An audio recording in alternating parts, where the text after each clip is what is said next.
The blood python was one of the creatures deemed impossible to hunt in the Forest of Beasts expedition. It resided deep within the forest, so he had never expected to encounter it here. The chances of victory seemed slim, and while retreating was an option, he had no time to waste.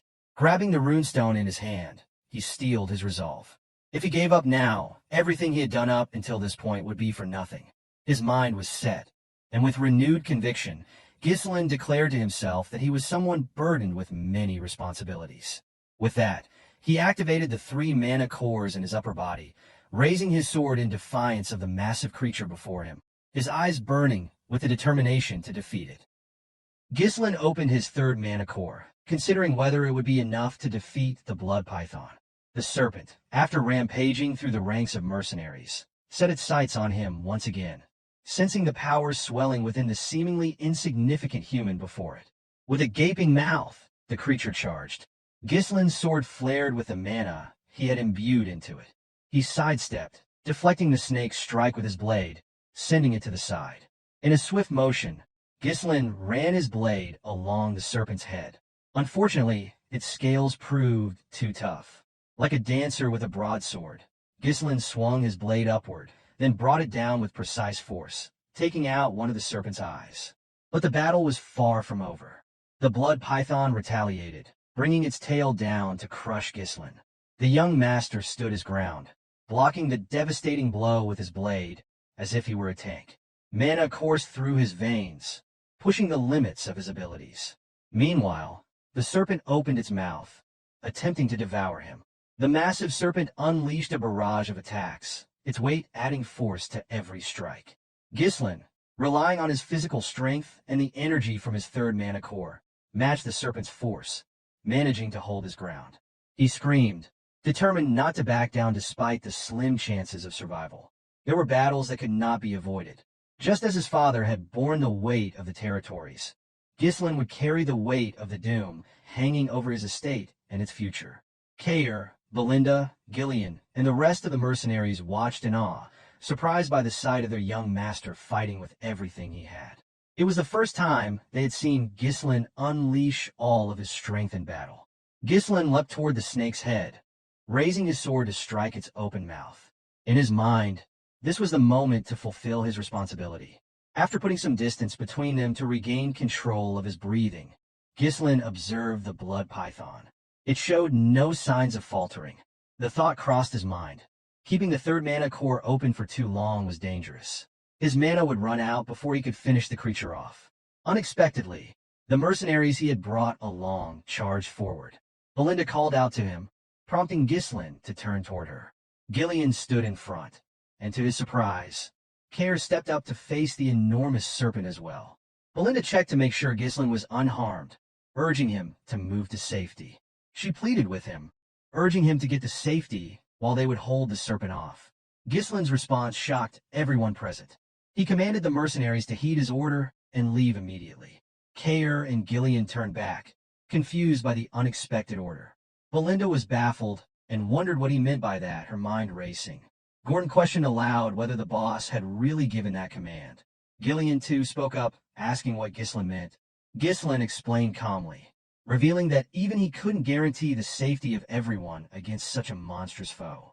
He couldn't afford to lose anyone here, making it clear that he valued their lives far more than the battle ahead. Belinda was still stunned, asking what would happen to Ghislain now, to which he responded simply, his resolve unwavering that he had to finish the battle here. She watched him in astonishment, as she couldn't believe that he would push himself even further, especially when making it this far was already a miracle. She wondered, silently, why he would go to such lengths. Ghislain's aura flared once again as mana surged through his veins and into his sword. The blood python responded by unleashing a cloud of poison, attempting to drown the group with a deadly spray. Ghislain shouted for the mercenaries to flee immediately, but rather than retreating, they moved forward, raising their shields to protect him from the poisonous onslaught. Ghislain was taken aback by their unexpected response, unable to fathom that they had chosen to fight rather than run. One of the mercenaries shouted, expressing their willingness to fight alongside him. Another declared they had never met an employer like him before. Gordon chimed in, affirming their loyalty, saying they had survived many battles thanks to Ghislain and would do so again. Kair excitedly added that the treasure awaiting them was theirs for the taking if they could bring down the snake. Belinda, with conviction in her voice, vowed that she would not leave him behind. Ghislain, the first to swear his loyalty, offered to create an opening by distracting the serpent. He told Ghislain that just as they believed in him, he should now believe in them. Ghislain steeled himself, understanding the risks involved. He knew he might lose one of his men, but turning back was not an option. He warned them that the blood python's size was beyond normal. Its poison was deadly, and its blood-red scales were tough enough to deflect even with mana-coated blades. If it landed a single blow, one of them would surely die. Belinda was still stunned, trying to grasp why Ghislain was so determined to take down the serpent. But then, his gaze shifted to the blood python's crushed right eye and the open wound. The opportunity was clear. He could strike there.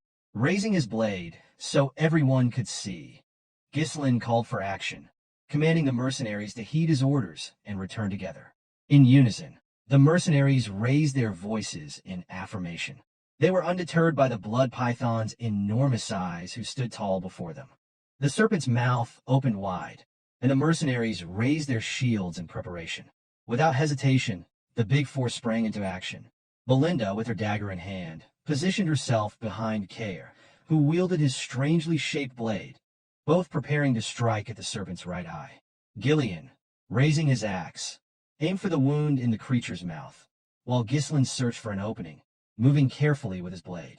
The mercenaries did all they could to restrict the snake's movements, using every ounce of strength they had. Kair thrust his blade into the serpent's right eye, drawing the creature's attention.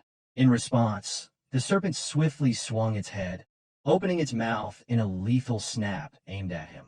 Fortunately, Belinda was there to react, pulling Kair out of harm's way using a line, saving him from the deadly jaws.